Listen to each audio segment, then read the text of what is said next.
तथ्य प्रमाण अभाव निर्दोष रे खलास हेले 9 अभियुक्त बहुचर्चित 2020 मसीहा नाबालिका दुष्कर्म घटना 9 अभियुक्त को निर्दोष रे खलास कर Jajpur fast track special court. अपहरण पर दुष्कर्म होइथिबा नै धर्मशाला थाना रे अभियोग होइतिला। अभियोग को भित्ति करी धर्मशाला पुलिस 9 जन अभियुक्त को गिरफ करी कोर्ट चालाण करथिला। आज मोट 25 जन साक्षी मध्यरु 12 जनकर साक्षी प्रमाण आधार रे ए मामलार शुणाणी करी 9 अभियुक्त को निर्दोष रे खलास करछंती जस्टिस शरद चंद्र देउरी। এই মামলার পুলিশ এবং অভিযোগকারীর বয়ান মেল খাউনথিবা বেলে সাক্ষ্য প্রমাণ অভাব থিবা কোর্ট কহিসନ୍ତି। এই অভিযুক্তଙ୍କ মধ্যে 2 জন পুলিশ কর্মচারী মধ্যে রহিଥିଲେ। ধর্মশালা অঞ্চল জনিক ঝিউকু আমার 9 জন ভিতর জনে তাকে কিডন্যাপ করে নিয়েছিল এবং তাকে তার পরিবার লোক সহযোগ করতে সমস্ত পরিবার লোক সহযোগ করতে বন্ধুবান্ধব পর্যন্ত সহযোগ করতে তারপরে 4 দিন পরে সে রেস্ক্যু হয়েছিল।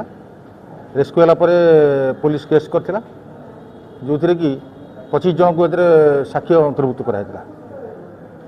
केस टी विचार है विचार जो सब आसला साक्ष्य प्रमाण जहाँ है सतोषजनक नाला एवं समस्त साक्ष्य प्रमाण भित्ति केस टी संपूर्ण सन्देह भितर पलि आसाला जहाँफल समस्त